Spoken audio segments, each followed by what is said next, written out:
Welcome to Bible True Crime with Mr. Thoroughly. If you like true crime and interesting Bible stories, then this is the podcast for you.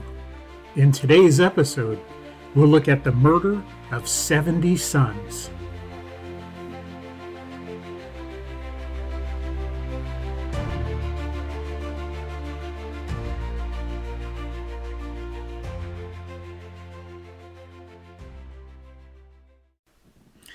I'm Steve, and I'm joined by Heidi here today, and we are going to be looking at a story that takes place in the book of Judges. And the book of Judges is an interesting time in history. It's after the Israelites had conquered the land of Canaan, and after Joshua dies, the people were disobedient to God. And it says that there was no king in Israel at that time. So everyone did what was right in their own eyes. And of course, that caused a whole bunch of sin and problems that they were doing then. And so God would raise up what were called judges. But they're not judges like we would think of judges today that would preside over a courtroom. These were like warriors that delivered God's people. So when God's people were wicked, he allowed them to be conquered by enemies. And then when the people cried out to God and asked for help, then God would send them a judge or make a judge among them. And that judge would deliver them from their enemies. So one of the most famous judges, his name is Gideon. And sometimes he's called Jerubbaal or Jerubbaal, something like that, because he had destroyed idols of Baal, who was a false god that the Canaanites worshipped, and also Israel at that time. So Gideon, though, is one of the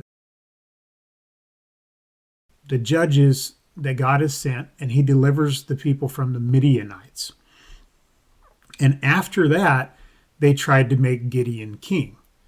And Gideon told them that they had God as their king, and that he wouldn't be their king.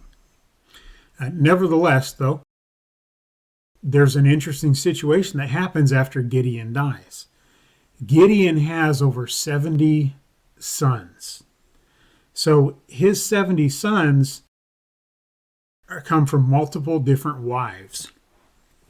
And one of those sons, his name is Abimelech. And Abimelech his mother was from Shechem. And so he is going to approach the people at Shechem, and he's going to try to make a deal with them so that he can rule over them. Now, I have to admit, when you mentioned this story to me, I know that I've read it before, but it just didn't ring any bells. So I am excited to find out the details of what goes on in this story today. Well, good. I'm kind of excited to see what's going to happen too, even though I've gone over it a little bit though, but you never know. So let's look at this Abimelech guy. And I'm in Judges chapter 9, and I'm just going to start off in verse 1. Then Abimelech, the son of Jerubbaal, which is Gideon, went to Shechem to his mother's brothers and spoke with them and with all the family of the house of his mother's father, saying, "Please speak in the hearing of all the men of Shechem. Which is better for you, that all 70 of the sons of Jerubbaal reign over you, or that one reign over you? Remember that I am your own flesh and bone." So if we stop right there for a second, he's saying, do you want all of the sons of Gideon to rule over you? Or wouldn't it be better to just have one leader?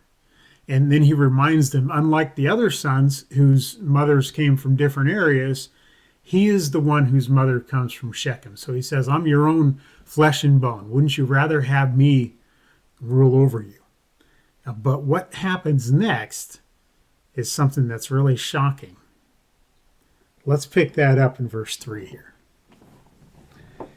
And his mother's brothers spoke all these words concerning him in the hearing of all the men of Shechem. And their heart was inclined to follow Abimelech, for they said, "He is our brother." So they gave him 70 shekels of silver from the temple of Baal Berith, with which Abimelech hired worthless and reckless men, and they followed him. Then he went to his father's house at Ophrah and killed his brothers, the 70 sons of Jerubbaal of Gideon, on one stone. So this definitely took a turn here. He's like, wouldn't you rather have me rule over you than the 70 sons? But in order to eliminate, and at different times in history, there have been princes that have killed their siblings so that they didn't have anybody contesting the throne. And that's a pretty common thing. But what doesn't usually happen, though, is that there's 70 of these siblings. But here there's 70 of them that are killed. So they lined them all up. It says they're killed on one stone. So they lined them up one at a time and took them out, it sounds like. And he had all those men that he'd hired to accomplish this. But 70 people were murdered. And from what we know, they're completely innocent. And all he wants to do is rule. So he eliminates his siblings.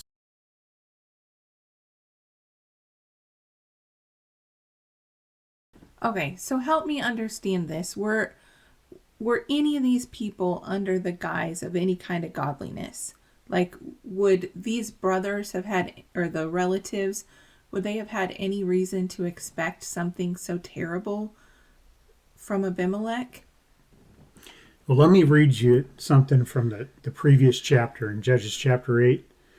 In verse 33, it says, "So it was, as soon as Gideon was dead, that the children of Israel again played the harlot with the Baals, and made Baal Berith their god. Thus the children of Israel did not remember the Lord their God, who had delivered them from the hands of all their enemies on every side. Nor did they show kindness to the house of Jerubbaal, Gideon, in accordance with the good he had done for Israel." So to answer your question there, if somebody doesn't follow God anymore, then they don't follow any kind of a rule of morality or anything like that. So anything that they want to do goes, which is why it says that everybody did what was right in their own eyes. So we have a period of disorder here, which makes it interesting because Abimelech hires worthless men, which means with all the worthless people that there would have been, there were even some that were more worthless than that. That's just so crazy to even think about, to think somebody could be so evil. Yeah, I think how awful it would be to murder one person. And here you've got 70 people getting murdered, and they're his brothers. He's having his own brothers murdered here. Absolutely terrible. Yeah.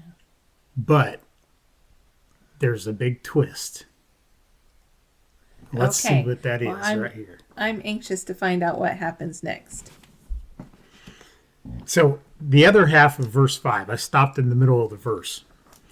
It says, "But Jotham, the youngest son of Jerubbaal, was left, because he hid himself. And all the men of Shechem gathered together, all of Beth Milo, and they went and made Abimelech king beside the terebinth tree at the pillar that was in Shechem." So he didn't get all of his brothers. So I don't know if when it says 70 brothers, if that is all the brothers speaking figuratively there, or if there's really 72 brothers, counting Jotham here, who wasn't murdered, and Abimelech. Right. It's hard to say. It could just be that there's 70 of them in all. And so generally the 70 refers to them. Now, do we have any idea how old Jotham is? It just says he was the youngest son. I'm not sure. Okay. And I don't know if anybody can be sure, but it doesn't seem like he's super young. because of what's going to happen next. He's going to seem to be like somebody that's got a lot of wisdom. And one other thing, that their father Gideon, he was a judge for 40 years. Wow. So that's a long time. So even though Jotham is his youngest son, he could be well along in age. I mean, he could be in his 20s, 30s. Just depends on how all that happened. And we don't even know how many wives that there were.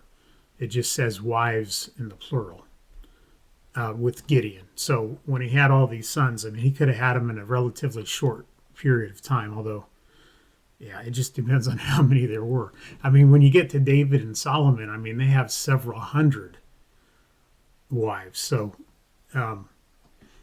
anyway, yeah, Yeah, it's a whole hard to nother tell. story Yeah. or problem or something. But it does seem like he's very wise at this point. So I'm not thinking that he's really young, Okay. because he really seems mature in what happens next, though. But these men of Shechem, the one that funded the murder, then they take Abimelech and they made him king, which is interesting because the first king of Israel is going to be Saul, followed by David and then Solomon. But Abimelech being king here, he's not a king of Israel. God didn't appoint him. He's a king of a bunch of idol worshippers and disobedient people. But they're going to crown him king. But nobody knows that the youngest son has escaped all this. So I don't know if they weren't good counters or if they just thought we must have murdered 70 of them. You know, we surely we got them all. But they didn't. There was one that was left out. So here's what happens next. Verse 7 of Judges chapter 9. Now when they told Jotham, he went and stood on top of Mount Gerizim and lifted his voice and cried out. And he said to them, "Listen to me, you men of Shechem, that God may listen to you. The trees once went forth to anoint the king over them. And they said to the olive tree, 'Reign over us.' But the olive tree said to them, 'Should I cease giving my oil, with which they honor God and men, and go to sway over trees?'" Now I want to stop there to discuss this a little bit, but I wanted to read a little bit into that so that you could see what I'm talking about. This is something that's called a fable. And in a fable, you take objects or animals and have them speaking and acting like humans would. And a story is told. Usually it's with animals, but in the Bible, it's not usually with animals. But here is a fable, and it's these trees that are doing the talking. So he's speaking to all the men of Shechem, and he's telling them this fable. And the first thing is that they tried to anoint a king over them, and they said to the olive tree to reign over them. And the olive tree says, "Should I cease giving my oil, with which they honor God and men, and go sway over the trees?" So the olive tree is saying, I've got something useful that I do. I produce olive oil. And I'm not going to stop that to be a king over you. So the olive tree refuses to be king. And then we pick up in verse 10.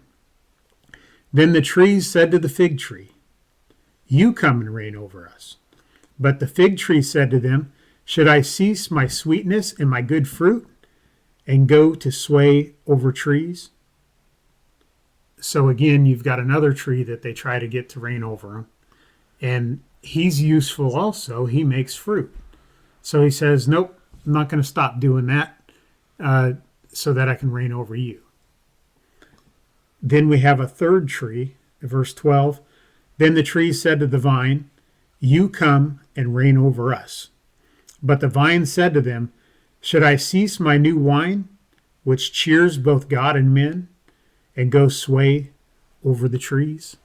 So with the vine, it says it's got a job to do already, and it's not going to cease doing that to come rule over them. So each of these first three trees all have a purpose, they all have a use, and so they all reject reigning as king, which is interesting because when they tried to make Gideon king, he said that God is your king.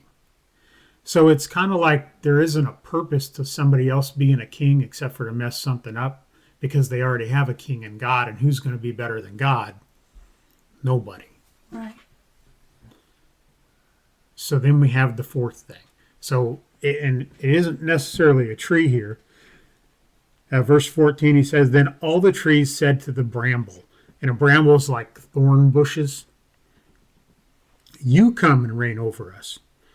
And the bramble said to the trees, If in truth you anoint me as king over you, then come and take shelter in my shade. But if not, let fire come out of the bramble and devour the cedars of Lebanon. So the bramble doesn't have any purpose that they can see. It doesn't produce any kind of fruit. It doesn't produce oil. It doesn't produce wine. It doesn't have a purpose that it serves. It's just a thorn bush. We have a lot of those in our yard. When I go out there and I use that Seek app on my phone to try to figure out what the different plants are, we have a lot of brambles in our yard. Yeah, and we don't have a purpose for them either. Right. So they're just useless.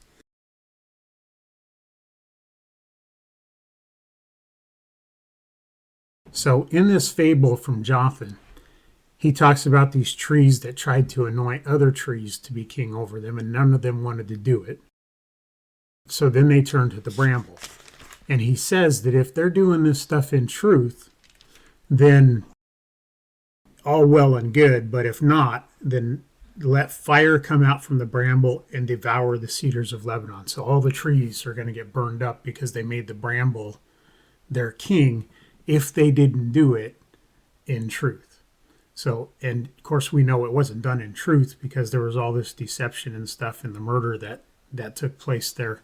Them hiring worthless people to carry out this murder, and then they anoint the murderer as king. So now Jotham's going to explain to them what this fable means. So we don't have to try to figure it out.